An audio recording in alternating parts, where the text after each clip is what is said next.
अजीज़ दोस्तों नमस्कार। अजीज़ दोस्तों, पाकिस्तान में इस वक्त जो जुनूनी पाकिस्तानी इस्लामाइज्ड इस वक्त जो कर रहे हैं चीज़ें, वो पाकिस्तान को तबाह करने की एक और कोशिश है। ये और बात है कि पूरी दुनिया में उन पर कोई बातें नहीं करता। लास्ट वीक आपको याद होगा केपी में एक आदमी को पुलिस स्टेशन में पुलिस ऑफिसर ने मार दिया था सिर्फ ब्लास्फेमी के इल्ज़ाम पे। आपने कहीं सुना कि अमेरिका का USCIRF या अमेरिका का स्टेट डिपार्टमेंट या अमेरिका का कोई think tank, European think tank, United Nations, किसी ने उस पर कोई बात की हो? यही चीज़ भारत में हो जाती तो पूरी दुनिया में इस वक्त शोर हो रहा होता। फिर दूसरा वाकया होता है वो उससे ज़्यादा भयानक। डॉक्टर शाहनवाज डॉक्टर है, उसके फेसबुक अकाउंट में कोई कमेंट हो गया था जिस पर उसने कहा कि मेरा अकाउंट हैक हो चुका है, लेकिन उसके ऊपर ब्लास्फेमी का इल्ज़ाम FIR कटी अब पुलिस के ऊपर। तो वो बेचारा डर के कराची आ गया। मीरपुर ख़ास और उमरकोट का था ये, तो उमरकोट से ये कराची आ गया और कराची के एक होटल में छुप के बैठ गया। फिर इसने सिंध के एजुकेशन मिनिस्टर सैयद सरदार अली शाह के कहने पे सरेंडर किया। इसने कहा मैं सरेंडर करता हूँ। तो सरदार अली शाह सिंध एजुकेशन मिनिस्टर ने SSP उमरकोट को और DIG को कहा कि आप कराची से इसको आके गिरफ्तार कर लें। अब हुआ ये कि इसको गिरफ्तार करके गोली मार दी और पुलिस मुकाबला, पुलिस इनकाउंटर में उसको मारने का ऐलान कर दिया। अब अजीज़ दोस्तों, मसला ये है कि वो बेचारे की बीवी बच्चे माँ बाप की इस वक्त हालत देखें ना, तो कोई जुनूनी माशरा बन चुका है, सोसाइटी बन चुका है, जिसमें जिसको जब मर्जी आए ब्लास्फेमी के नाम पे मार दिया जाता है। और फिर बात यहाँ तक नहीं रुकती, वो DIG और SSP के इस्तकबाल के लिए पूरे रास्ते पे फूल बिछाए गए। उनका ऐसा स्वागत किया गया जैसे इन्होंने कोई बहुत बड़ा कारनामा अंजाम दिया हो, और उसको पूरे मान सम्मान के साथ पूरे इलाके में फिराया गया। और वो DSP और SSP उनको मतलब शर्म भी नहीं आती, फ़ख्र से ऐसे जा रहे थे जैसे इन्होंने कोई बहुत बड़ा कारनामा अंजाम दिया है। एक मासूम आदमी की जान ली थी इन्होंने। और ये सिंध पुलिस है। ट्रांसपेरेंसी इंटरनेशनल की रिपोर्ट है कि सिंध का पाकिस्तान का सबसे करप्ट डिपार्टमेंट है वो सिंध का एजुकेशन डिपार्टमेंट है। और ये सिंध के एजुकेशन मिनिस्टर के कहने पे ये सब चीज़ें, कहने का मतलब ये है कि ये पुलिस वाले क्या ईमानदार है, कैरेक्टर इनका बहुत अच्छा है? नहीं है। आपको मैं बताऊं, मैं जब नया नया मेयर बना था ना, तो मेरे इलाके में, मेरे पड़ोस में एक मतलब आई मेरी बीवी के पास कि वो हमारी नौकरानी है, वो गायब हो गई। और ये नौकरानी के माँ आई है कि वो गायब हो गई है, किसी लड़के के साथ भाग गई है, ये वो। तो मैंने, वो मेरा इलाका नहीं था जहाँ हम रहते थे, जमशेद टाउन का इलाका नहीं था, वो बहादुराबाद का इलाका था। तो मैं वहाँ के पुलिस स्टेशन में गया और मैंने SHO को जब बताया कि मैं बराबर के टाउन का मेयर हूँ, तो उसने पूरा स्वागत किया और पूरा अच्छे तरीके से मिला। मैंने उसको ये वाकया बताया तो उसने कहा कि अरे भाई नॉर्मल है, लड़की भाग गई होगी किसी के साथ। मैंने कहा नहीं, वो उसकी छोटी बहन कह रही है कि वो अगवा हो गई है। तो बोला अच्छा। छोटी बहन को बुलाया, माँ को और छोटी बहन को, पूछा कि अगवा कैसे हुई? तो बोला वो एक स्कूटर पर उसको बिठा के ले गया। मुझे कहता है पुलिस इंस्पेक्टर के सर ये आप बताएं खुद, कोई स्कूटर पे कैसे अगवा करके ले जा सकता है किसी को? खैर, मैंने देखा कि उसके पीछे एक कमरा था, इसकी कुर्सी थी ना जहाँ पे टेबल कुर्सी, उसके पीछे एक कमरा था जिसका दरवाज़ा खुला था और उसमें मुझे पलंग नज़र आ रहा था। तो मैंने कहा ये आपने पीछे जो कमरा बनाया है वो? बोला वो मैं थक जाता हूँ ना, कभी कभी लंबी ड्यूटी होती है, उधर आराम करने के लिए। तो जब मैं वापस जा रहा था ना, तो मेरे साथ मेरा एक पुलिस वाला होता है, वो मेरी सिक्योरिटी के लिए था। तो वो गाड़ी में आके ड्राइवर के साथ बैठा था, तो मुझे कहता है सर वो पलंग है ना, ये किसी की भी लड़की इलाके में कोई औरत पसंद आ जाए ना, तो उसके शोहर को या उसके बेटे को या उसके भाई को उठा लेते हैं या उसके बाप को, और फिर मारते हैं। और फिर वो जब पसंद जो लड़की या औरत थी वो उसको बुलवाते हैं कि अपने बंदे को छुड़वाना है तो आ जाओ। फिर वो छुड़वाने की कीमत पीछे कमरे में जहाँ पलंग बिछाए वो अदा होती है। टोटल करप्ट है। मैं आपको बताऊं कि मैं डायरेक्ट आपको कॉन्फिडेंस के साथ कहता हूं कि 100% पाकिस्तान की पुलिस करप्ट है, चोर है, डाकू है। ये जो मैंने लड़कियों का जो वाकया बताया ये आम चीज़ है पुलिस वालों की। और कोई लड़की औरत तैयार ना हो तो उसके सामने उसके बंदे को ऐसा मारते हैं, ऐसा टॉर्चर करते हैं कि वो बेचारी अपने बंदे को बचाने के लिए मजबूर हो जाती है। ये वो पुलिस है। और ये ब्लास्फेमी, नबी के नाम पे जान भी कुर्बान है, ये इनका हाल है। पुलिस ने ये काम किया। और ये जो सिंध पुलिस का जो डीआईजी था ना, जावेद जस्कायस, ये इंग्लैंड से पढ़ के आया है सोशियोलॉजी।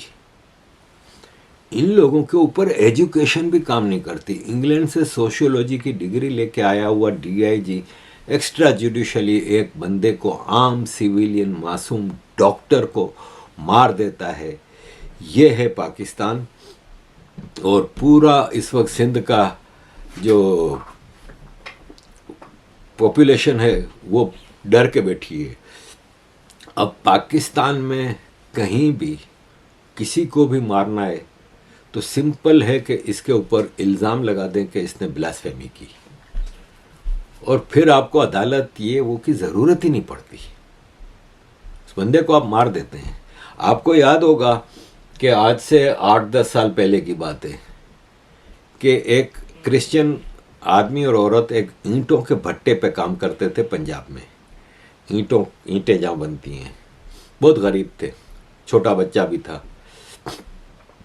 कई दिनों तक उनको वेजेस नहीं मिली, सैलरी नहीं मिली, और वो उनके यहाँ भूख बिल्कुल थी, खाने को कुछ नहीं था। तो ये अपने मालिक के पास गए कि पैसे तो दो ना, इतने दिनों की दिहाड़ी नहीं दी तुमने। थोड़ी बहस पास हुई तो ईंटें के भट्टे में जो वो भट्टी होती है ना, उसमें दोनों मियाँ बीवी को डाल के मार दिया। और इल्ज़ाम ये लगाया कि ब्लास्फेमी की थी इन्होंने। और बाद में साबित हुआ कि उन्होंने ब्लास्फेमी नहीं की थी।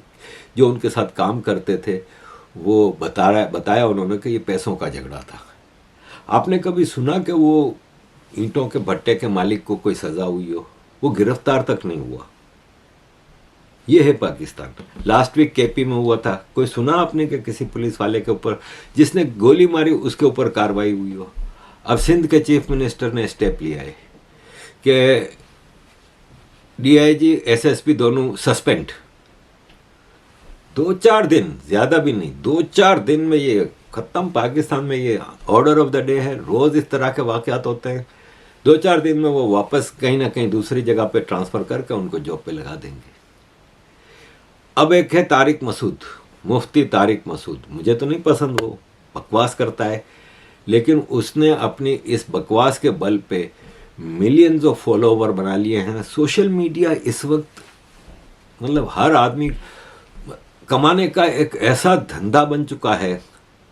आप कहेंगे तुम भी तो, मैं तो भाई अपना काम कर रहा हूँ। आज सोशल मीडिया है, 30 साल से थोड़ी था। मैं तो वही 30 साल से जो कर रहा हूँ वो कर रहा हूँ। अब मैं जा रहा हूँ परसों जिनीवा। मेरा तो ये काम है ह्यूमन राइट्स का, और ये पूरे पाकिस्तान को नंगा करना। और सोशल मीडिया बताऊं मैं आपको, अब मुझे कुछ नहीं देता। मेरे घर के हालात बहुत ख़राब हैं।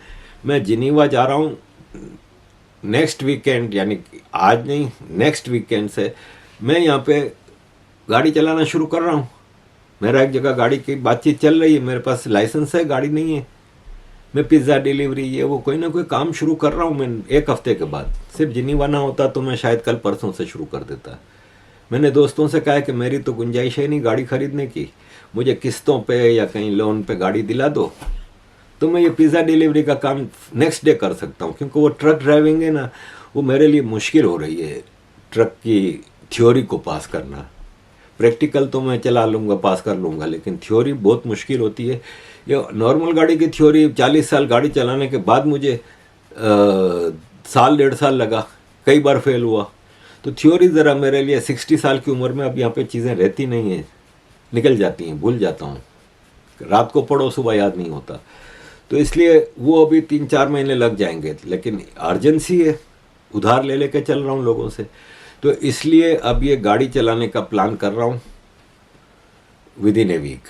तो मैं तो सोशल मीडिया से डिपेंडेंसी अपनी ख़त्म कर रहा हूँ। हाँ, जारी रखूँगा, वीडियो भी बनाऊँगा, सब कुछ करूँगा। तो अजीज़ दोस्तों, मिसाल है कि मुझे इस महीने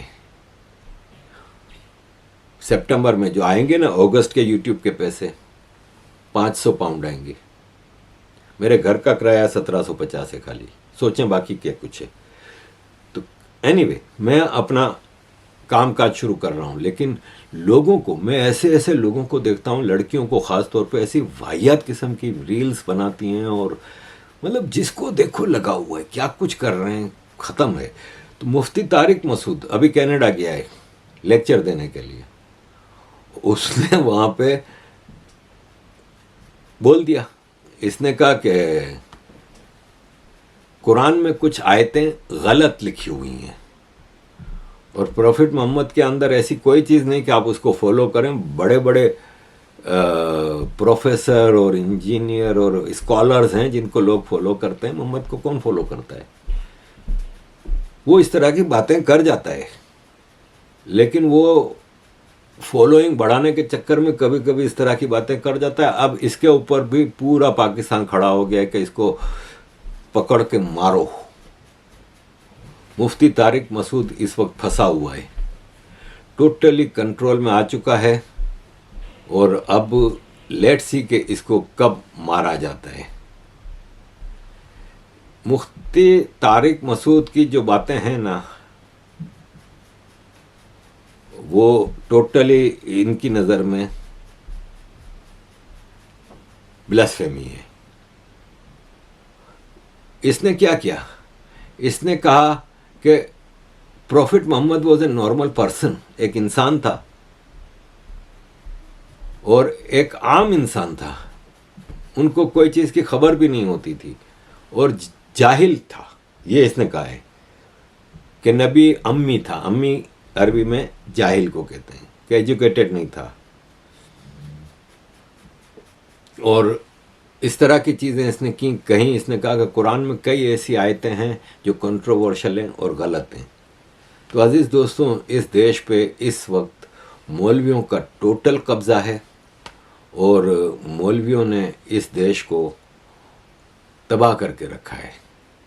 अजीज़ दोस्तों, मुनव्वर लगारी साहब हैं, नेशनलिस्ट सिंधी हैं, वॉशिंगटन में रहते हैं, मेरे अच्छे मित्र हैं। उन्होंने परसों यूनाइटेड नेशंस में, कल यूनाइटेड नेशंस में स्पीच की। Mr. Vice President, our organization focus on human rights violation in Sindh. Sindh has historically been an independent country. Sindh was annexed by the East India Company in 1843, later became part of Pakistan under the 1940 agreement. I want to bring the 7 serious human rights violation in Sindh. Blasphemy issue is an urgent issue in Sindh. An example of blasphemy is Dr. Shah Nawaz Kumbhar. He was brutally killed yesterday. Half of Sindhi population has been forcibly ejected from Sindh. More than 1,000 Sindhi activists have forcibly disappeared.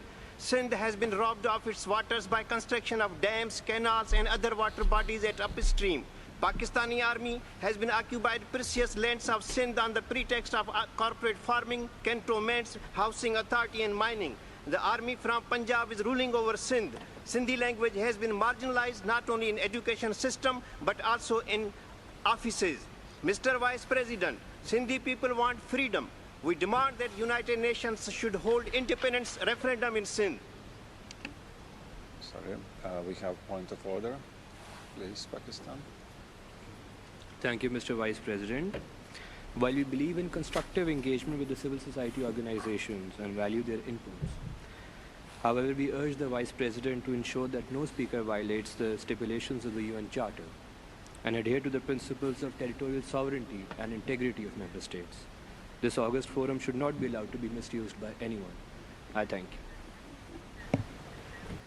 उन्होंने इस speech में doctor Shahnawaz वाला वाकया बताया, लेकिन आपको मैं बता दूं कि पूरी दुनिया में चूं भी नहीं हो रही, किसी के कान में ज़रा भी कोई चीज़ रेंगती नहीं है कि पाकिस्तान में तो पाकिस्तान को 7 खून माफ़ है, क्योंकि अमेरिका की नाजायज़ औलाद है, और अमेरिका की नाजायज़ औलाद होने के नाते पाकिस्तान को 7 खून माफ़ है।